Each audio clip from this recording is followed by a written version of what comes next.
No, the ladies, the same. They have new boyfriends. The parents will ask them the time you are coming back home. So they think they are a pain in the neck and they want to leave home, thinking he's going to live with a guy and the guy will take up her responsibilities. It's not true. The guy will share the bills with you. So you will still have a limited income. So it's very, very important that you learn how to save. After savings, you have to invest the money. I always say that in life, future belongs to risk takers and not security seekers. I repeat, in life, future belongs to risk takers and not security seekers. Who is a risk taker? Risk taker is a courageous man who is prepared to invest his accumulated savings. A security seeker is the one who shifts the burden of risk on the banks by buying treasury bills, live in his comfort home, and every 3 months go for the money. You'll never be rich. Man of substance, you can live by having your needs met. But to aspire to be an entrepreneur, I'm afraid you have to be a risk taker. It's involved in all the businesses that you put your money in. Some may like me, some may not when I make this statement. Never, never, I repeat, never employ your relatives to work for you.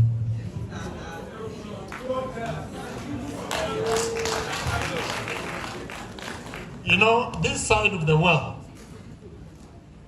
your brother, your sister, your cousins, when you employ them, they take advantage of your leniency and mess up the business. And when you fire them, you become the most unpopular person in your family. So to avoid that, build your business with people that you don't know, so that when they make mistakes, you fire them, so that your business will thrive. It's very, very important. When you are doing business, put religion aside. You can work 6 days in a week and go to church on Sundays. I don't have a problem. I have a house in Tema Committee 12. And every morning when I'm going to work, I see some ladies in the church praying, walking majestically from one end to the other, speaking in tongues. And I ask them, so how do they eat? How do they eat? If you know the Bible well, even the church was formed on the basis of money. That is where Ananias got punished. Because they asked the members to sell their properties for them to get money to build the church. And Ananias hid some of his money and they got to know. Don't get me wrong, go to church on Sunday. If you are 7 days Adventist, you go to work on Saturdays. I don't have a problem. But 24/7, if we are speaking in tongues in the church, manna will not come from heaven. Yes. Manna will not come from heaven. And again, humility. You have to be humble in your dealings with people. If you accord your customers with respect, you lure them to come to you constantly to buy your product. So when you have faithful, constant customers, your business will prosper because you have the market. So your reception to customers that come to you will also determine how your business will succeed. Then every individual should have a foresight. Should have a foresight. Dream big. Do things big. Let people know that, yes, you are capable of doing this. When you begin to tell friends your dreams, or they will say to you, where do you go? The moment they say Ojanenum, that should challenge you to make sure whatever you said to them comes to pass. I said earlier on, turn your misfortunes to be blessings. And one example is, maybe I had a good head in terms of books, I don't know. Because a poor guy like that always had beautiful girlfriends. But anytime they came to my house, they left me. They were disappointed. Because one of them came to my house and my stepfather's furniture, one of them, the leg was broken. And they just fixed it there. I forgot and asked her to sit. No, when she sat, then, it caved in and she was exposed. I was embarrassed, but she felt I set her up because she had not seen poverty before. I apologized from Kokomlemle where I lived to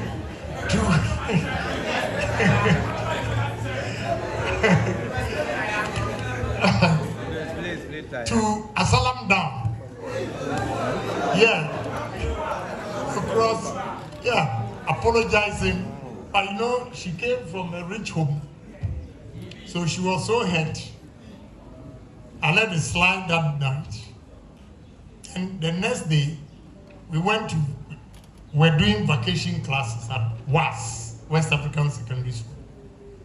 She came, she didn't talk to me, and in the evening I went to her house, and that time any house with a bell means it's a big house, a rich home. They have a bell, so I rang the bell. The lady came out. When she saw me, she slammed the gate. So I said to myself, one day I'll be somebody.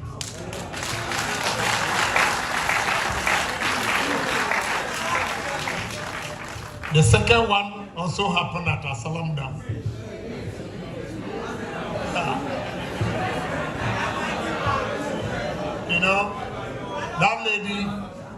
That lady was so beautiful.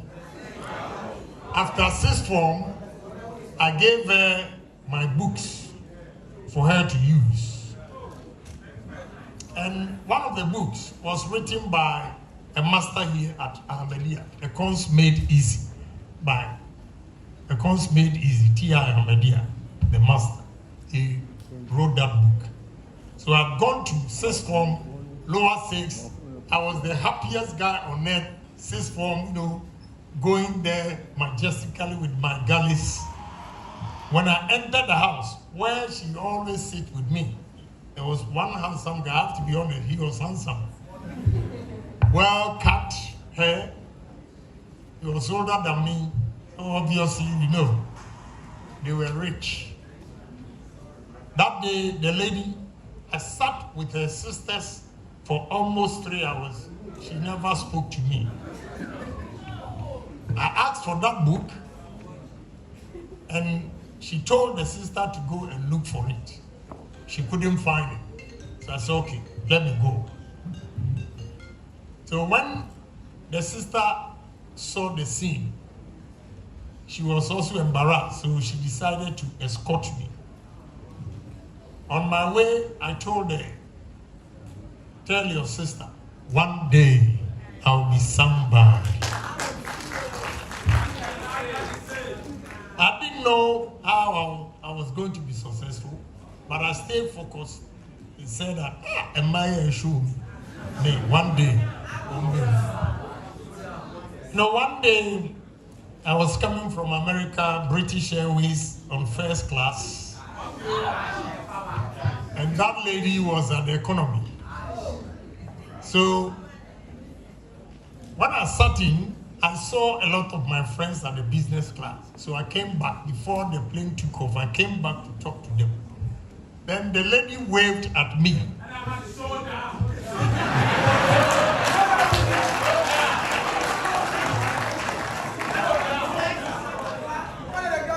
So I went to her and she said, oh, I saw you. I wanted to come to where you are. And they said they will not allow me. And I said, are you a Christian? Do you read the Bible? You remember Lazarus and the rich man?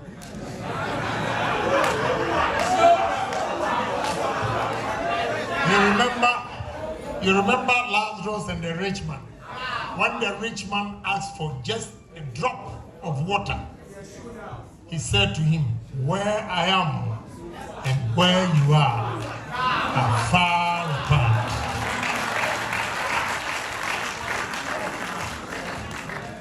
Maybe they could have allowed her if she was in business class, but economy, you cross business class and come to first class. Then I told her, Janet, I told you, one day I'll be somebody.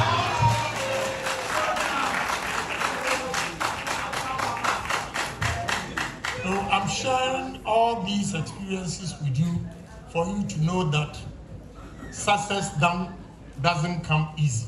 It's not on a silver platter. I heard what Madame was saying, how to start life and everything. You are here at AAMUSTED. About a month ago, I had the opportunity to address students at the Accra Technical University.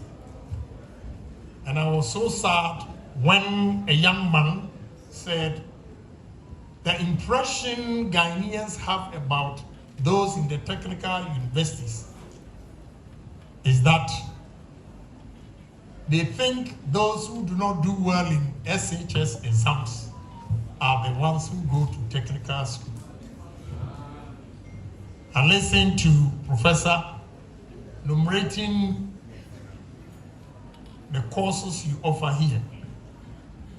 I want to assure you, if Ghana will develop, you are the future.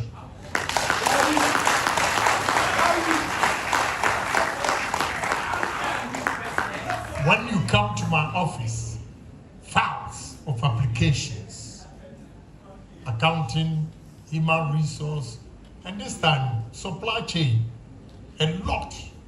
You seldom see the technical skills. I invited some students to come to one of my factories. I don't know if you can show it for them to see. They were there. And I will always ask the professor to bring some of the students to have first-hand training in my outfit.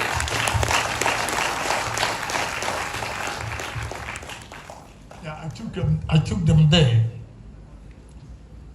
A poor soul like myself, from humble beginning, now I have 38 Indians working for me over there.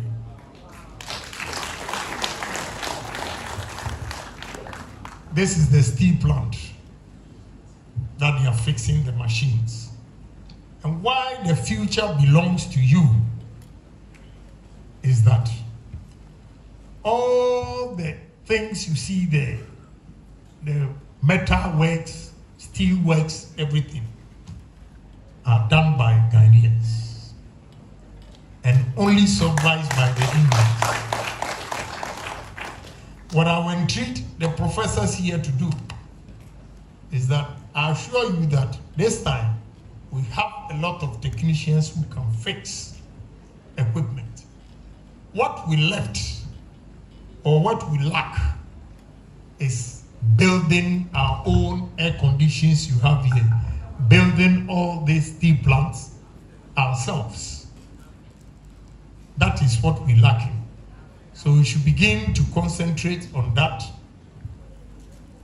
The metal works, that's where the money is.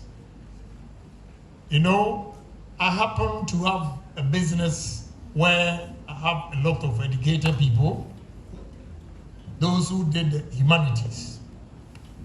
The highest paid is about 7,000-8,000 after taxes. But I have plumber who can work on my house and charge me 2 million cedis.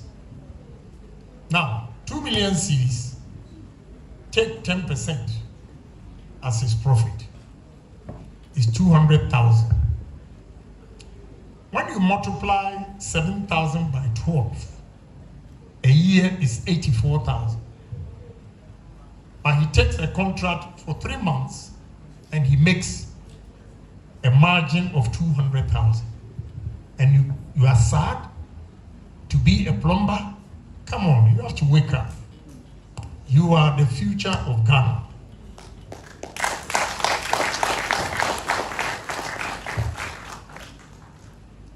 Have electrical engineers who come there, take a contract, they make millions. Have a gentleman, my new co-store, the glass work alone, he charged me 5 million to do the glass work.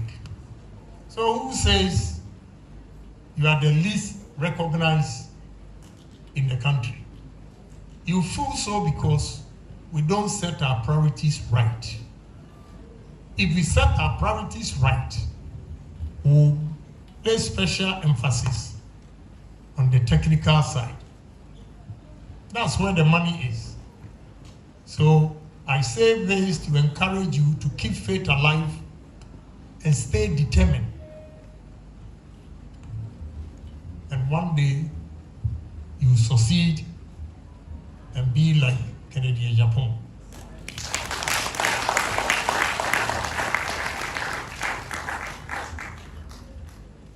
You see, there's a saying, a proverb which says, in a blind man's world, one-eyed man is a king.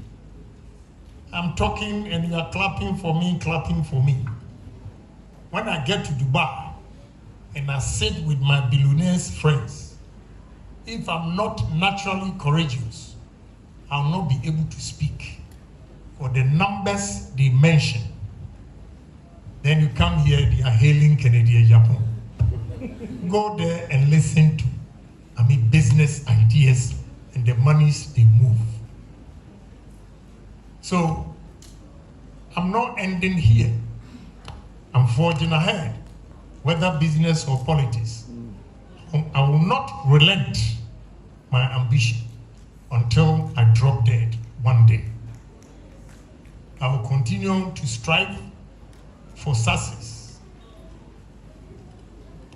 And let me branch off to this area. 7 determinants of business success. 1, productivity. 2, customer satisfaction. 3, innovations. 4, quality. 5, focus. 6, organizational development. And 7, building people. Let me repeat again. 7 determinants of business success.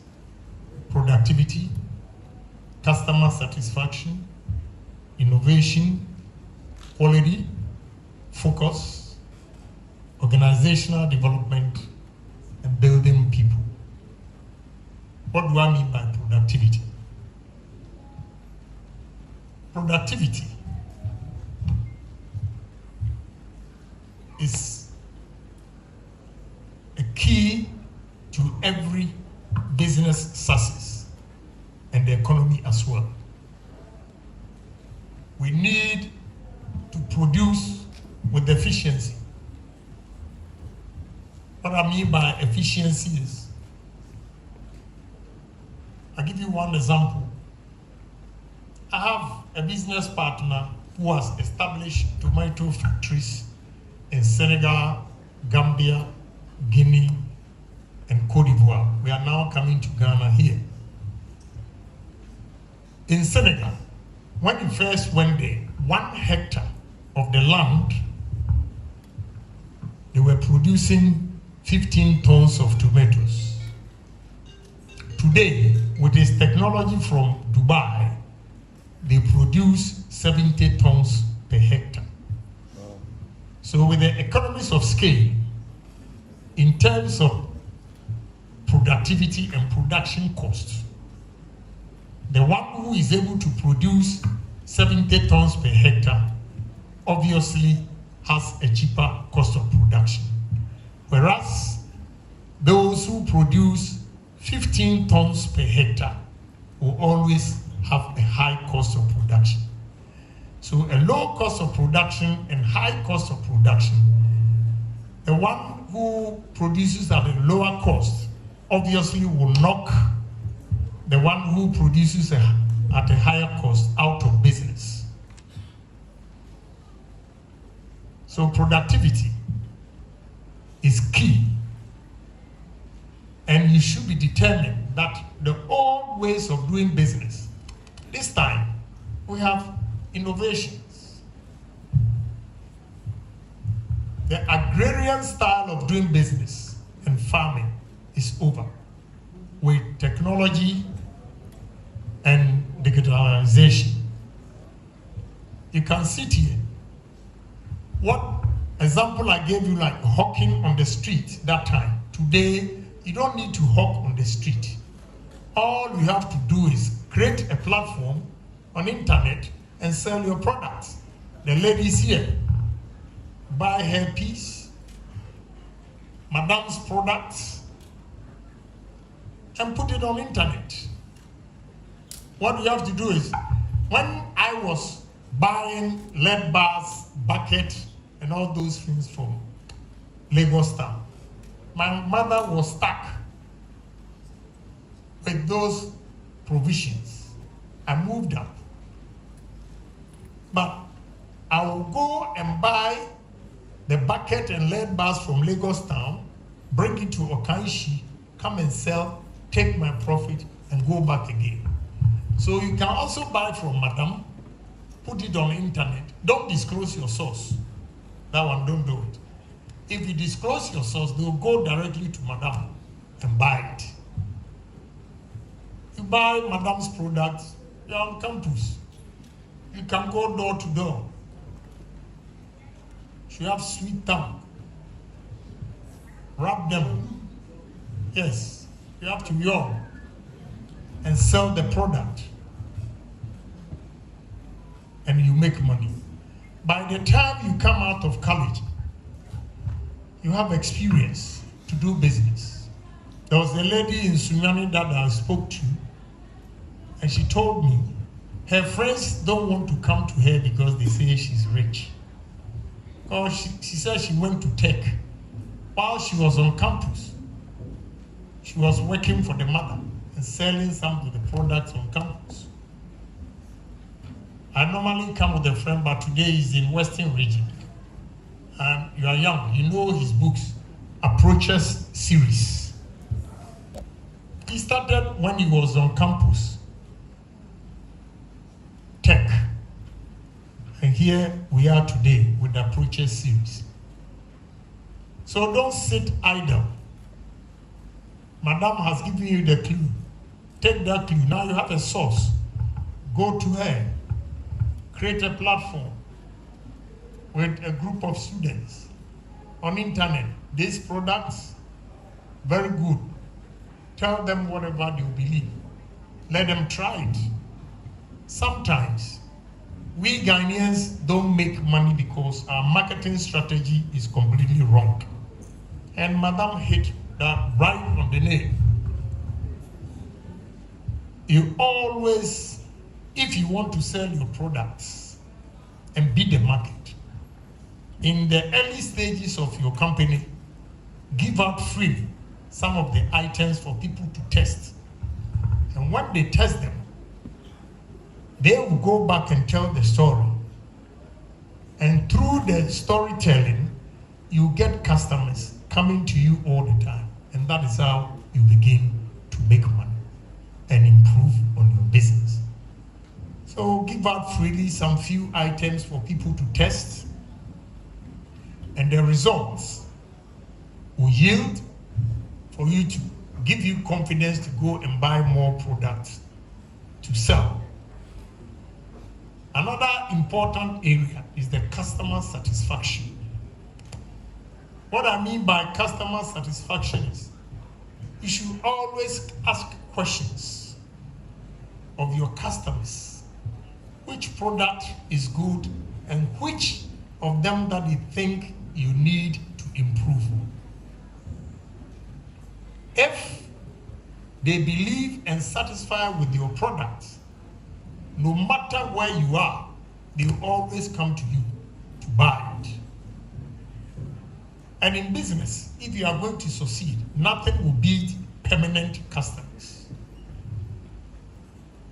I have a new plant that will produce water bottles, jute sacks, and plastic bags. I loaded a container to a friend, 103,000 Ghana cedis to her in Tamale. Now she has introduced 7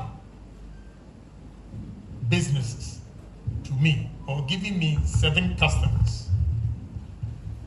See, in the near future, within 3 months, the 103,000 that I spent on her for advert in Tamale, within 3 months, I'll get the money back from my profit, the margin. So you should have that free mind, a marketing strategy, and say that I'm going to give out something freely for people to test. And when they are satisfied with it, they will come back. So with customer satisfaction, you should always ask questions. I'll give you one example. This jeans here,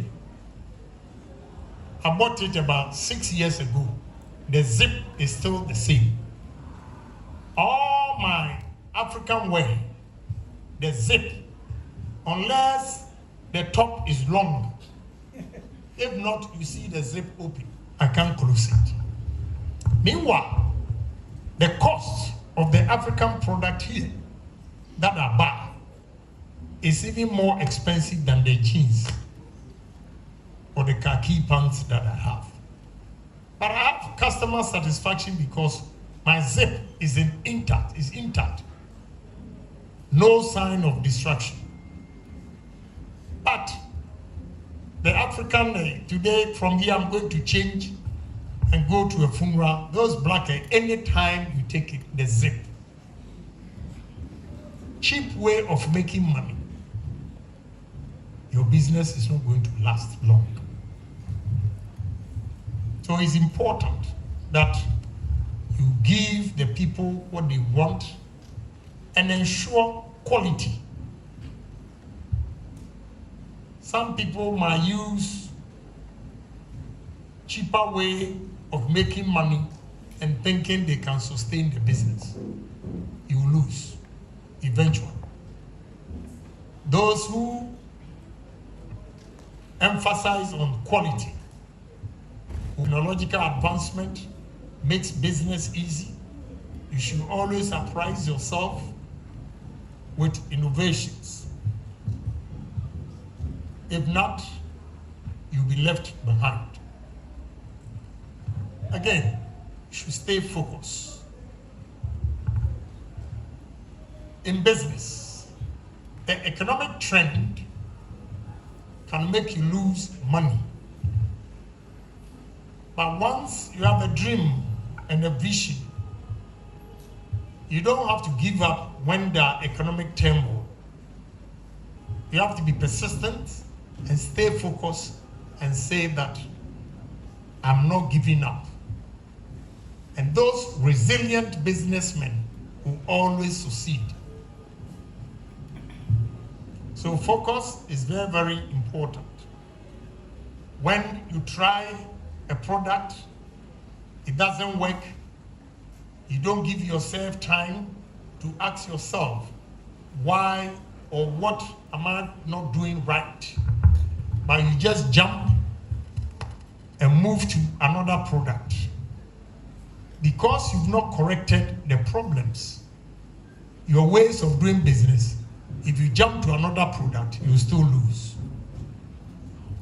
And sometimes here, I don't know why people Obia person or before Ghana they are before brepa. When they fail in business, and my grandmother at home, she's a witch, she's this. Meanwhile, instead of staying at your place, you see how beautiful the lady is. Her personality alone, when she's at the shop, she makes more sales than when she's absent. Two reasons. Her personality. She knows the effort that she's put in to get that far. So any customer that comes, she will make sure she treats her well so that she comes back tomorrow. Your sales girl, because whether you make money or not, you are going to pay her, she doesn't really care. So anybody who pays attention to her work, stay there, number of hours to make sure that sales are properly handled, will definitely make money. And you leave your shop to your sales girl and gallivanting at the party and all those things, and when you come and they mishandle your money, then you blame your grandmother, blame yourself. The time you would have spent at your shop, you use that time to go to parties. So there are little things you overlook in business, but it really counts in terms of business success. So you have to devote time religiously to your work, and you'll be rewarded. Those who set up business and leave it to sales girls, guys, whatever to do with, they can never make it.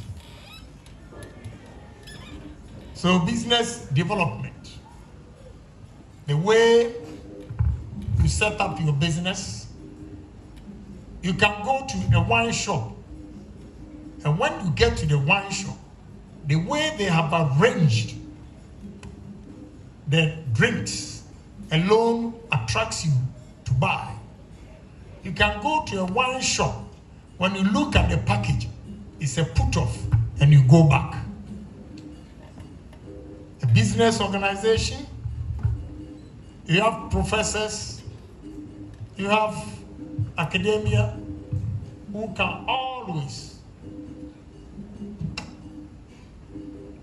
show you the trend on the market, advise you the trend on the market, and when you yield to the advice, because there's no one person on earth who has the whole world's knowledge. So you should always take advice and begin to change the setup of your business. And it really influences decision when you are marketing product. And building people. The way you treat your workers with respect, they will kill themselves for your business. But if you look at or treat your workers with disrespect, they will collapse your business. So your human relations with your workers also count for your business success. So it's not going to be easy. Life is like multitudinous in Canada. It's waves, KZ, go up.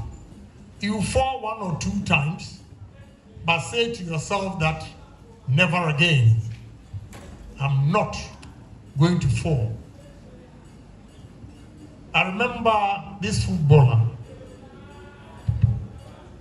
came to my house, Suleiman, and asked me a question. Honorable, have you failed in business before? I said, why? He said, you are successful and the ideas. He said, well, I have failed twice. But the 3rd time I said to myself, never again. So you have to be determined to succeed in life. Don't give anything to chance. You have to work hard. Challenge yourself. Sometimes the mere fact that you've completed 1st degree, you think it's a license to succeed in life. It's fallacy of argumentum ad hominem.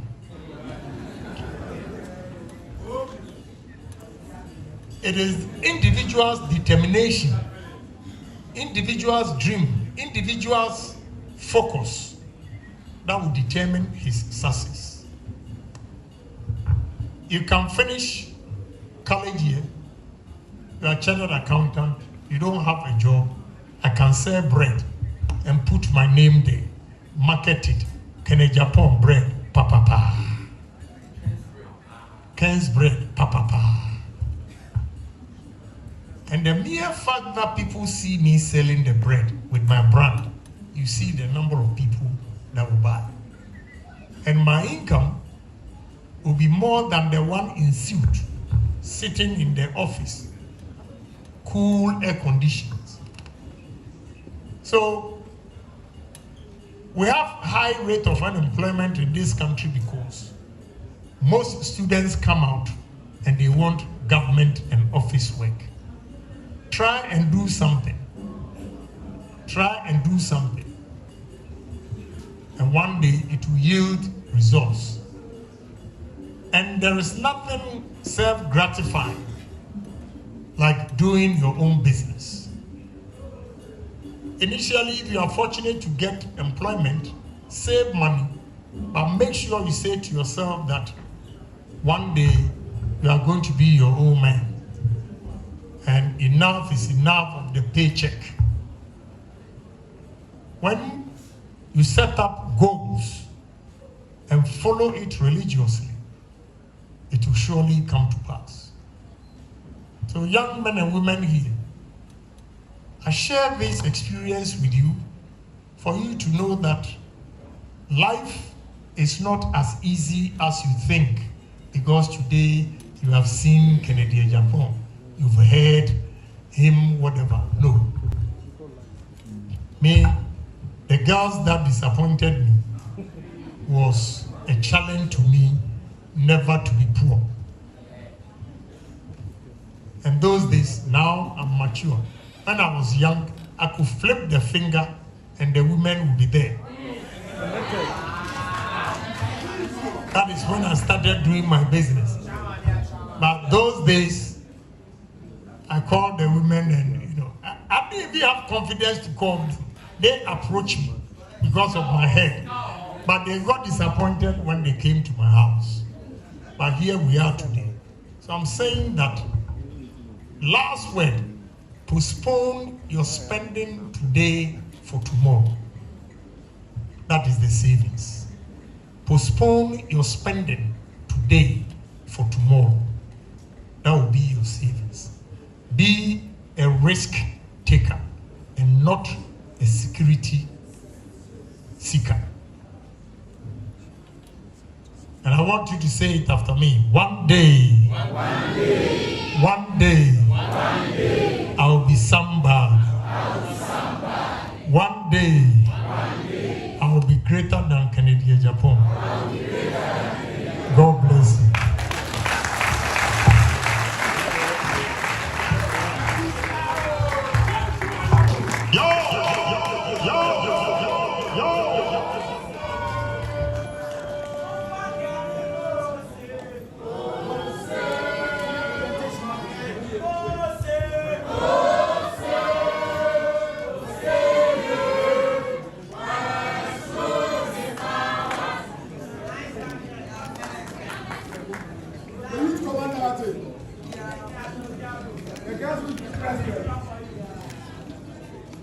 Thank you very much, Honorable Kennedy Okini Agyapong.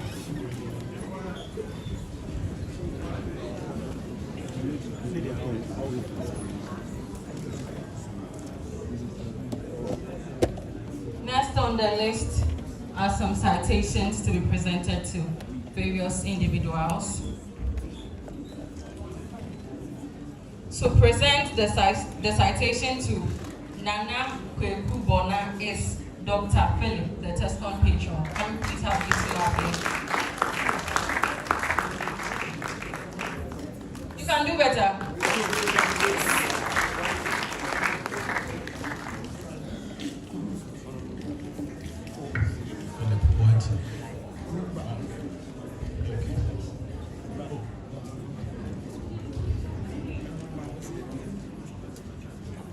So he's Dr. Philip Boateng.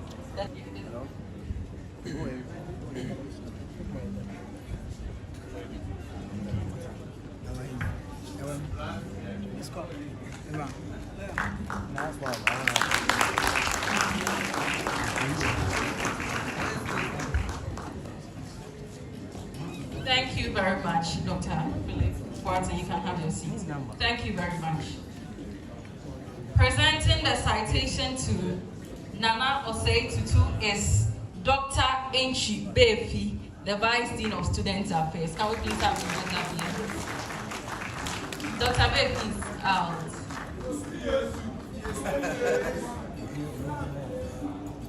Okay. Okay, so we'll have Ms. Fuseina Mohammed do us the honors. Oh, you can do better for it. She's beautiful.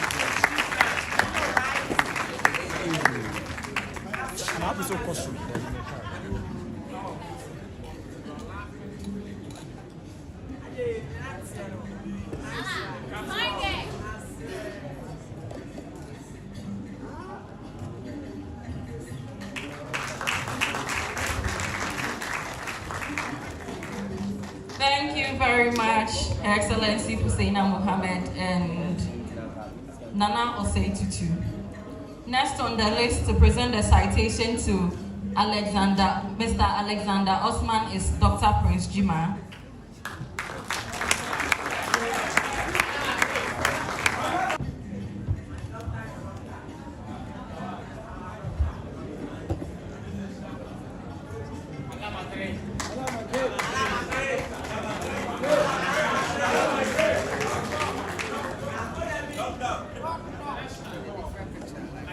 Thank you very much, Dr. Prince Jima and Mr. Moses Ajimai.